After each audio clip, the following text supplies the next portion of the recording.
we are back with your biological classification session, and we are going to continue with your part 3. So आज last class होगा आपका of the chapter biological classification.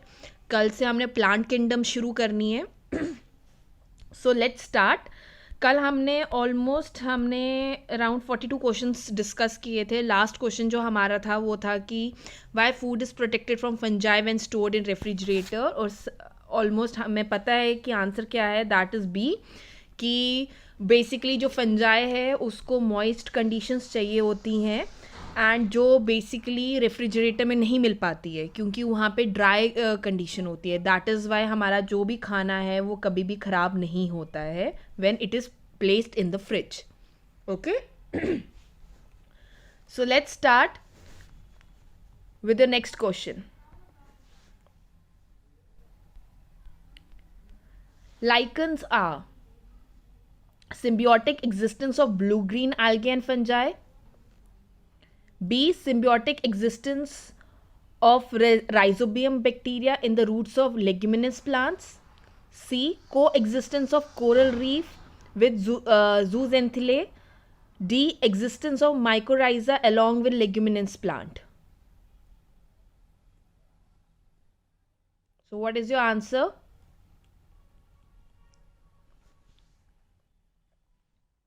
Your correct answer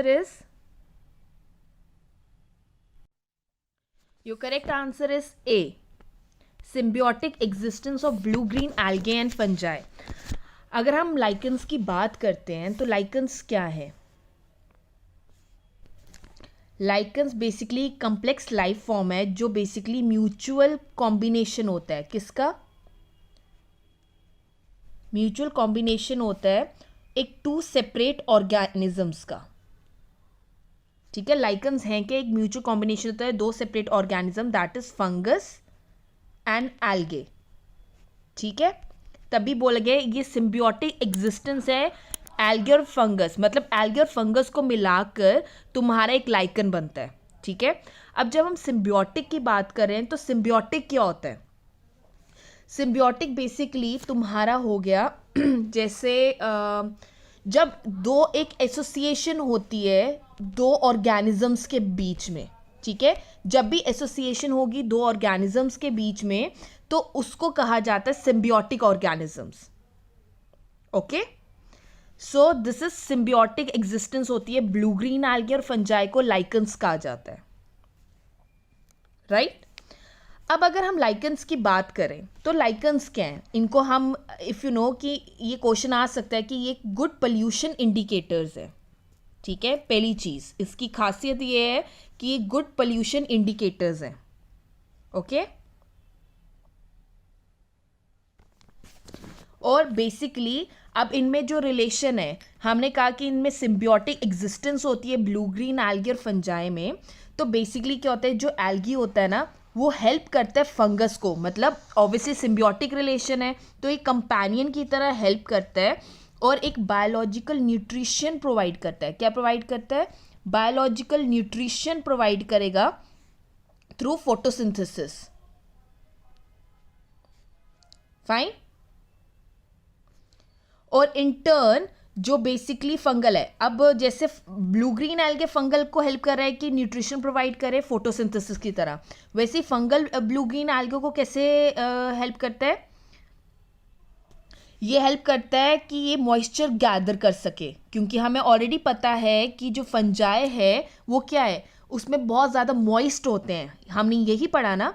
तो उसके through, इस moisture के through ये nutrients provide करते हैं एल्गे को, तो ये एक दूसरे की हेल्प करते हैं. तभी इसको कहा जाता है symbiotic existence of blue green algae and fungi. Okay, so this is your answer. A is your correct answer. चलें आगे. Which among the following is not the mode of asexual reproduction? Asexual reproduction का इनमें से कौन सा mode नहीं है? A. budding, B. fragmentation, C. zoospores और D. zygospores. Which is your correct answer?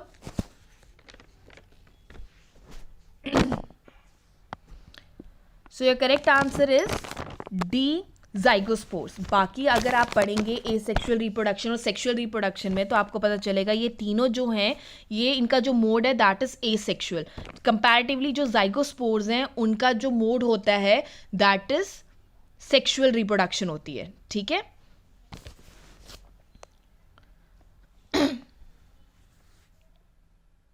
Zygote से आपको पता चल जाएगा दैट इज हम जाइगोमा की बात कर रहे हैं, सॉरी जाइगो बेसिकली हम गेमीट्स की बात कर रहे हैं। ठीक है, तो यही सोर्स है। बाकी जो तीनों हैं दैट इज एसेक्सुअल रिप्रोडक्शन, ये सेक्सुअल रिप्रोडक्शन के थ्रू होता है। Okay, and they are produced by phycospores. ठीक है, फाइकोस्पोर्स के थ्रू ये प्रोड्यूस किए जाते हैं जो जाइगोस्पोर्स होते हैं। ठीक है, नेक्स्ट चलते हैं। Karyogamy means a fusion of nuclei, B removal of cell wall, C formation of new cell wall और डी डिवीजन ऑफ न्यूक्लियस।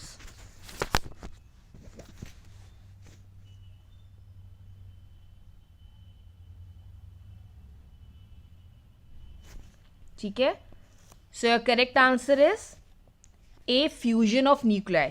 अगर कैरियोगैमी का मतलब क्या होता है पहले ये पढ़ते हैं। कैरियो का मतलब होता है न्यूक्लियस। क्या मतलब होता है? न्यूक्लियस।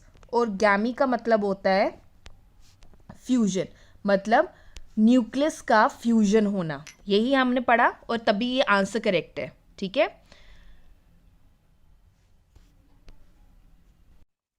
कैरियोगैमी जो है बेसिकली इट इज़ बेसिकली एक सेक्सुअल रिप्रोडक्शन है। ठीक है ना, और ये क्या होता है, एक लास्ट फेज है ऑफ फ्यूजिंग दो हेप्लॉइड यूकैरियोटिक सेल्स जो होते हैं ना उनका बेसिकली फ्यूजन होना। ठीक है, उसको हम कैरियोगैमी कहा जाता है। बेसिकली ये लास्ट फेज होता है फ्यूजिंग का। ओके, और हेप्लॉइड होता क्या है तो ये भी मैं बता देती हूँ। हेप्लॉइड, डिप्लॉइड्स ये भी पता होने चाहिए तुम्हें। ठीक है, हेप्लॉइड होता है जब एक single set of chromosome involve होता है। Single set of chromosomes involve हो रहे हैं तो वो हो गया हेप्लॉइड। डिप्लॉइड हो गया जब दो सेट ऑफ ऑर्गेनिजम्स, दो सेट ऑफ क्रोमोजोम्स इन्वॉल्व होते हैं। ठीक है, तो ये आपको डिफरेंस पता होना चाहिए। ठीक है, और कैरियोगैमी क्या है? बेसिकली यहाँ पे सेक्सुअल रिप्रोडक्शन में टेक प्लेस करता है। चले next, diploid cells refers to A, two set of chromosomes, B, germ cells in an organism, C, single set of chromosomes or D, double membraned nuclei.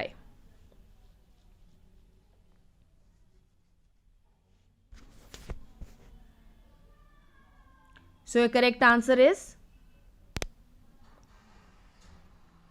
आपका correct answer है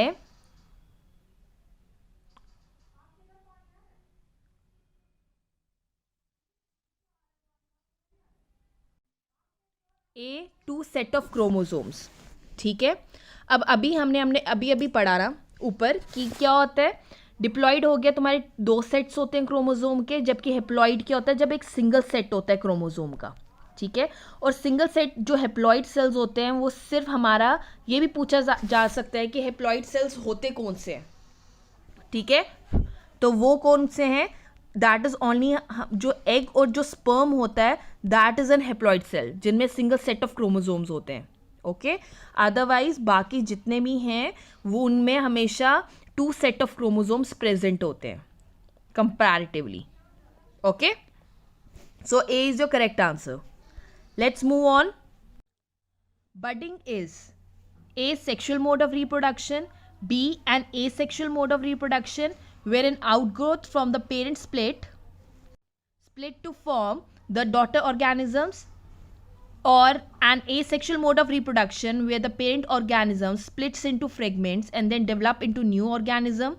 D, an asexual mode of reproduction where cytoplasm and nuclei splits into two equal parts to form two daughter nuclei. Basically क्या है? अगर हमने budding पढ़ा होगा तो budding होता क्या है?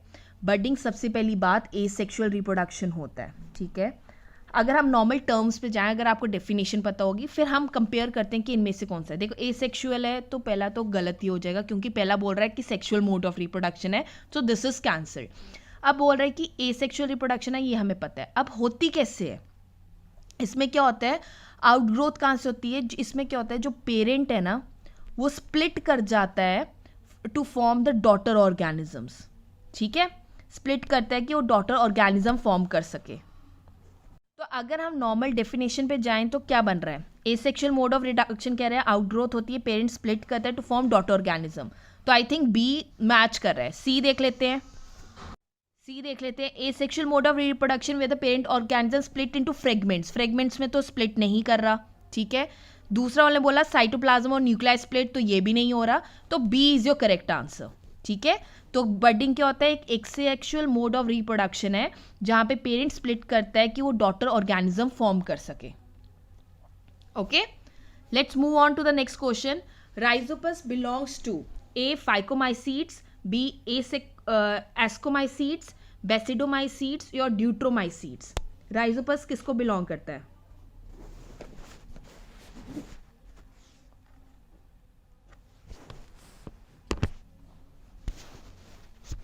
Okay, so your correct answer is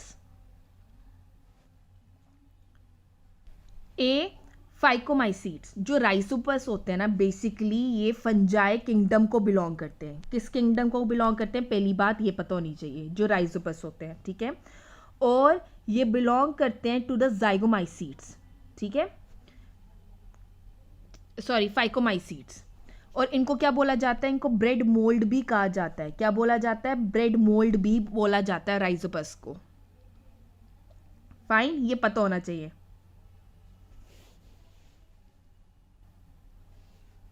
ठीक है, नेक्स्ट 49। पेंसिलियम बिलोंग्स टू ए एसेकोमाइसीड्स, फाइकोमाइसीड्स, बेसिडियोमाइसीड्स और ड्यूट्रोमाइसीड्स। अब पेंसिलियम किसको बिलोंग करता है?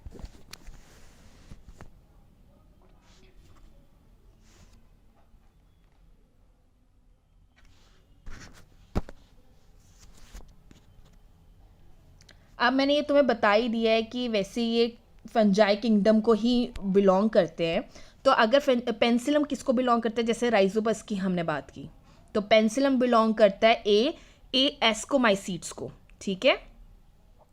अदर एग्जाम्पल्स जो होंगे जैसे एग्जाम्पल्स जो होंगे एस्कोमाइसीड्स के, वो बेसिकली क्या कंप्राइज करता है? जैसे यीस्ट कंप्राइज करता है, ठीक है, न्यूरोस्पोरा करता है। ये एग्जाम्पल्स हैं, ये पता होने चाहिए। और बेसिकली जो हम पेंसिलिन है, आपको पता ही होगा, सब पेंसिलिन ड्रग यूज़ करते हैं, ठीक है। तो ये बेसिकली ड्रग्स बनाने के लिए यूज़ होता है। जो आप मेडिसिन लेते हैं one of this is penicillin, ठीक है। जो ये पेंसिलियम है ये उसके लिए यूज़ किया जाता है। और किसको बिलोंग करता है? एस्कोमाइसीड्स को। एस्कोमाइसीड्स किसको बिलोंग करता है? फंजाई किंगडम को। ये पता होना चाहिए, ठीक है। कॉमन नेम्स हैं, तुमसे पूछा जा सकता है इनको, तो आपको पता होना चाहिए, ठीक है। जैसे फाइकोमाइसीड्स का कॉमन नेम है एल्गी फंजाई। क्या है? एल्गी फंजाई, ठीक है। बेसिडोमाइसीड्स का नाम है क्लब फंजाई। क्या है? Club fungi. ड्यूट्रोमाइसीड्स का नाम है फंजाई इम्परफेक्टा।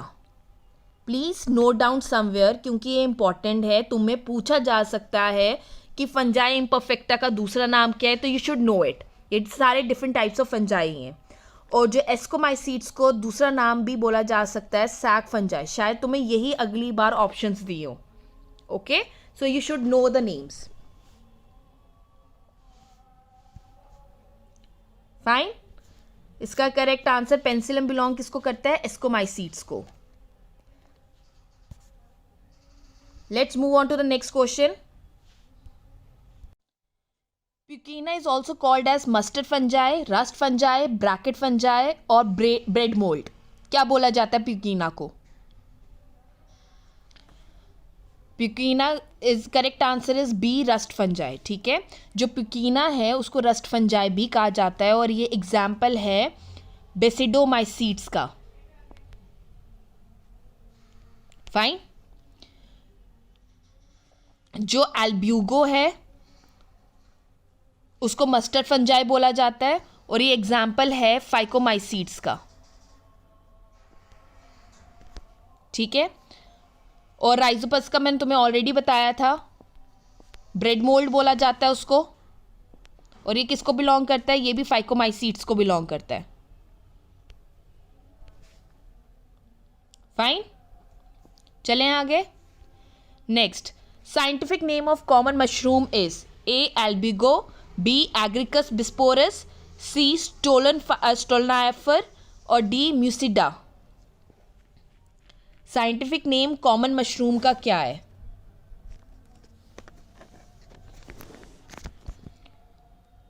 तो इसका नाम है बी एग्रिकस बिस्पोरस. ठीक है, क्या नाम है? एग्रिकस बिस्पोरस है. एंड ये किसको बिलोंग करता है? ये जो मशरूम है किसको बिलोंग करता है? डिवीजन ये किसकी है? बेसिडियोमाइसाइट्स की. ये पता होना चाहिए किस किस को बिलोंग करते हैं. You should know that. Okay, तो साइंटिफिक नेम ऑफ मशरूम आ सकता है. It's name is agaricus bisporus. Let's move on to the next. Viruses that infect bacterium are called as bacteriophages, viral bacterium, Basidiocapsid or D. Bacteriomycin.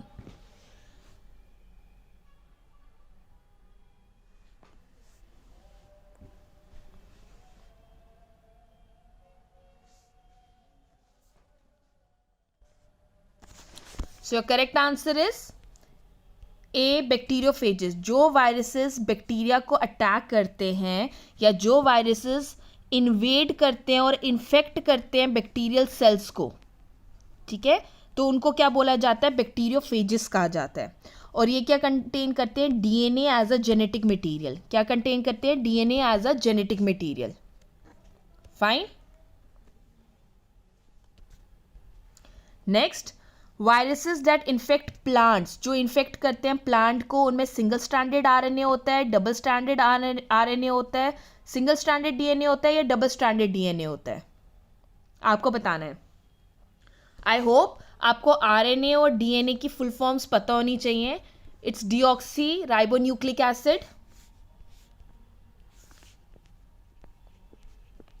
RNA की full form है ribonucleic acid और DNA की full form है deoxy ribo nucleic acid. Fine. ठीक है, तो क्या है? Virus that infects plants have a single stranded RNA. ठीक है, और एनिमल जो वायरसेस होते हैं ये भी पता होना चाहिए. प्लांट्स अगर जो होंगे उनकी सिंगल स्ट्रैंडेड होता है. जो एनिमल्स होते हैं उनमें double stranded DNA, that is double stranded DNA हो सकता है या सिंगल स्ट्रैंडेड आरएनए, दोनों में से कोई भी हो सकता है. और बैक्टीरियोफेज में तो तुम्हें पता है कि डीएनए होता है. ओके, तो you should know this. Next, the word virus means A venom, B proliferate, C change और डी ट्रेमेंडस.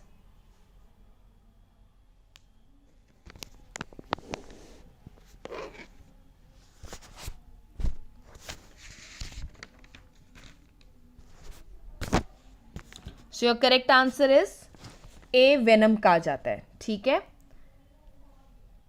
ए वेनम. अब जो ये वर्ड वायरस है ये क्या होता है? ये रेफर किया जाता है टू द पॉइजन. वेनम क्या होता है? पॉइजनस, और वेनम ही बोला जाता है. वेनम क्या होता है? कोई पॉइजनस चीज होना. ठीक है, और it was first termed by, किसने टर्म की थी? डच माइक्रोबायोलॉजिस्ट था एक.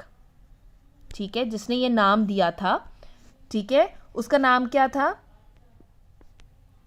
Martinez बीजरनिक.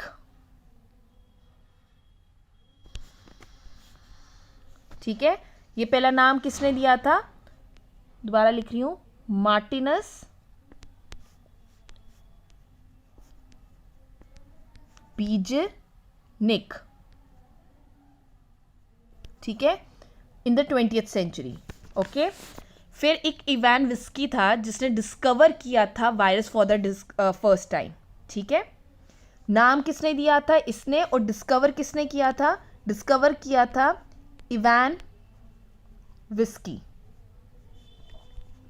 Fine. Got it? The word virus means venom या पॉइजनस कहा जाता है. ओके, बेसिकली जो वायरस है ना, ये माइक्रोस्कोपिक ऑर्गेनिज्म होते हैं जो बेसिकली इन्फेक्ट करते हैं होस्ट लाइक ह्यूमंस को. तुम्हें एक जीता जाता एग्जाम्पल है, जो कोविड हुआ था वो वायरस ही था. एड्स हो गया, ये सब उसके एग्जाम्पल हैं, प्लांट्स को या एनिमल्स को. ठीक है, बेसिकली जो वायरस होते हैं इनमें एक जेनेटिक इंफॉर्मेशन होती है, दैट इज डीएनए या आरएनए हो सकता है, और ये किसके अंदर होते हैं? कैप्सिड के अंदर होते हैं. अगर तुम वायरस का एक स्ट्रक्चर पढ़ोगे, so will get to know about virus की diagram is very important. Please do look into it कि वायरस कैसा दिखता है. आपको एक बड़ी अच्छी इंफॉर्मेशन मिलेगा कि वो किस में इंक्लोज्ड होता है, कैप्सिड. ये पूछा जाता है, that is why I am asking you. DNA RNA किससे कोटिंग होती है, you should know about it. ठीक है, एक बेसिक स्ट्रक्चर वायरस का, इट इज़ इंपॉर्टेंट. तभी वो बैक्टीरिया फेज के साथ जब कनेक्ट करता है तो क्या बनाता है, बैक्टीरिया के साथ अटैक करता है. या प्लांट में क्या होता है, कौन सा आरएनए होता है, डीएनए होता है, you should know that. RNA क्या है? Single stranded. डीएनए क्या है? Double stranded. ओके, तो ये बेसिक स्ट्रक्चर्स आपको पता होने चाहिए. चलें आगे. Viruses contain sheath made of A. nucleic acid, B. proteins, C. saccharides और D. chitin. ठीक है, so your correct answer is proteins. ठीक है, अब जो वायरस होता है ना, बेसिकली इसमें ना कोई भी सेल नहीं होता. ठीक है, it doesn't contain cell. Instead इसके पास क्या होता है? जेनेटिक मटीरियल होता है. क्या होता है? अगर आप एक बारी इसके बारे में पढ़ेंगे, सो will get a more information about it. ये जेनेटिक मटेरियल होता है जो किसका बना होता है? न्यूक्लिक एसिड का. और न्यूक्लिक एसिड का बना होता है, और एक प्रोटीन शीट होती है. ठीक है, जो उसकी कवरिंग होती है ना, वो प्रोटीन की बनी होती है, और उस प्रोटीन शीट को क्या कहा जाता है? कैप्सिड. तभी मैं तुम्हें कह रही थी ये पता होना चाहिए. ठीक है, जो उसकी कवरिंग होती है वो किसकी बनी होती है? कैप्सिड की. वो प्रोटीन शीट है. ठीक है, तभी तुमसे पूछा गया कि वायरस कंटेन क्या करता है, किसका बना है? प्रोटीन शीट से बना होता है. ठीक है, so B protein is the correct answer. Next, which among the following is not a difference between viruses and viroids. अब पहले अगर तुम्हें डिफरेंस जानना है तो उससे पहले you should know about viruses and viroids. ये हैं क्या? ठीक है,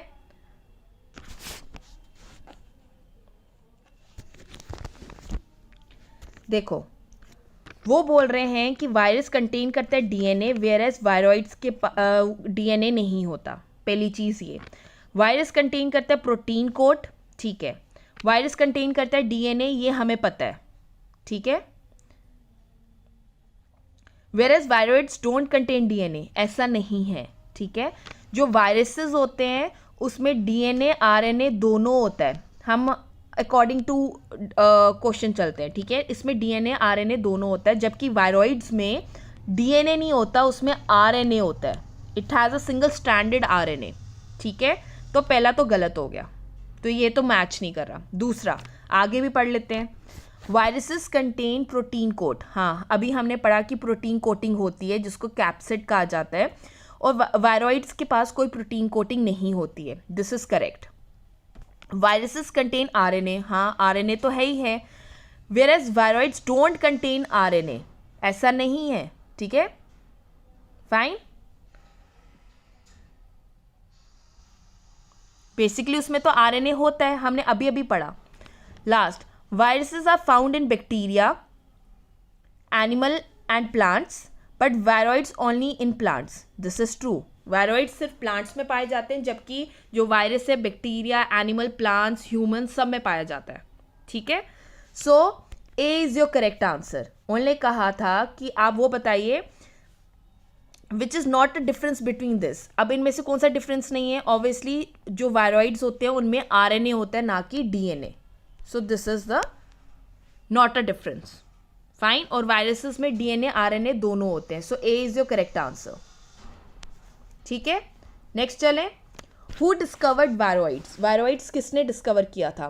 TO Diener, Alexander Fleming, W M. Stanley और डी रॉबर्ट हुक.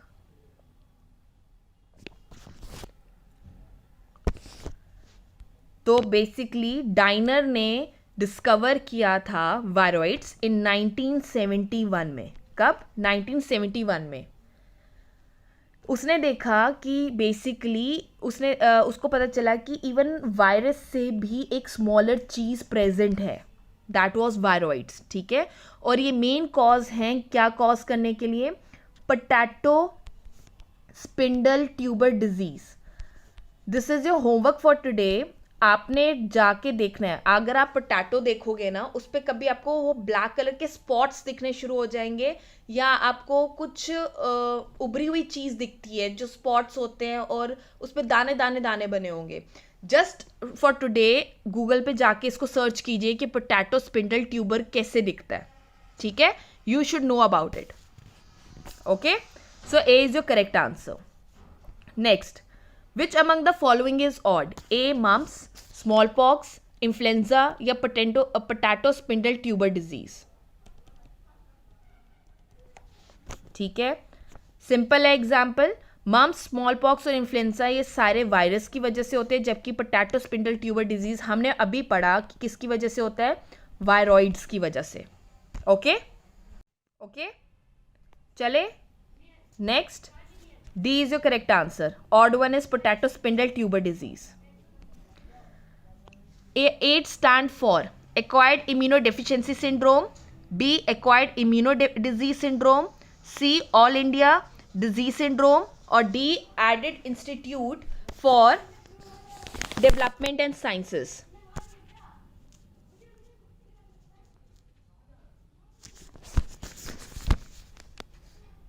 तो सबको पता है 8 stand for a, that is acquired immunodeficiency syndrome. ठीक है, ये किस वायरस की वजह से होता है? That is HIV, that is immunodeficiency virus, human immunodeficiency virus. ठीक है, और इसकी वजह से हमें क्या क्या प्रॉब्लम आती है? That is night sweats, diarrhoea, loss of appetite,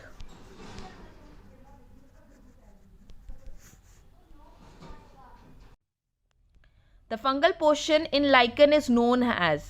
ठीक है, अब फंगल जो पोर्शन होता है लाइकन का, उसको क्या बोलते हैं? माइकोबायंट, फाइको, कैप्सोबायंट और ड्यूट्रोबायंट. ठीक है, so your correct answer is A, mycobiont.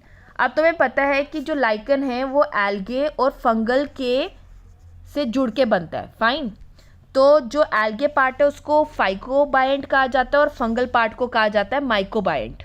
ठीक है, यू शुड नो दिस. ठीक है, लास्ट क्वेश्चन चलते हैं. Lichens are indicators of pollution क्यों बोला गया है? They grow in oxygen depleted region, they don't grow in polluted region, they grow in polluted region, and their growth indicates that the region has very high carbon levels. So basically what is the correct answer? B, they don't grow in polluted region. अब हमने already पढ़ा है कि जो lichen है वो algae और fungus का कॉम्बिनेशन है, एक सिम्बियोटिक एसोसिएशन टेक प्लेस करती है, इसलिए इनको गुड इंडिकेटर कहा जाता है पोल्यूशन का, क्योंकि वहाँ पे ग्रो ही नहीं करते हैं जहाँ पे पोल्यूटेड रीजन होगा. ठीक है, सो बेसिकली जब वो वहाँ पे ग्रो ही नहीं कर पाएगा, so will get that area.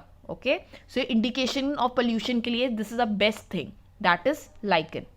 Okay, so B is your correct answer. Fine. So by this we have come to an end of this biological classification chapter. हमने आज इनको 3 पार्ट्स में डिवाइड किया था. डेली हमने ऑलमोस्ट 20 to 23 क्वेश्चंस हमने इसके बारे में डिस्कस किए हैं. We have covered almost every topic जो भी था इसमें. So tomorrow we are going to start with plant kingdom.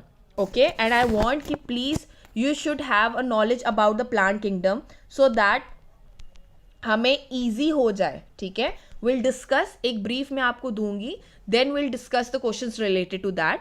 अब हम प्लांट किंगडम पढ़ेंगे एंड देन एनिमल किंगडम पढ़ेंगे, बिकॉज दिस यूनिट में ही 4 चैप्टर्स है, जिसमें से हमने 2 कंप्लीट कर लिए हैं, and this is a 3rd chapter जो प्लांट किंगडम होगा, will start tomorrow. So all the very best to everyone, and please इसको पढ़ के आना कि आपके लिए ईजी हो जाए, आपको क्वेश्चन समझ आए, बेसिकली प्लांट किंगडम के रिलेटेड जो क्वेश्चंस आ रहे हैं. Okay, so we can discuss properly the MCQs. Okay, then have a nice day. Take care.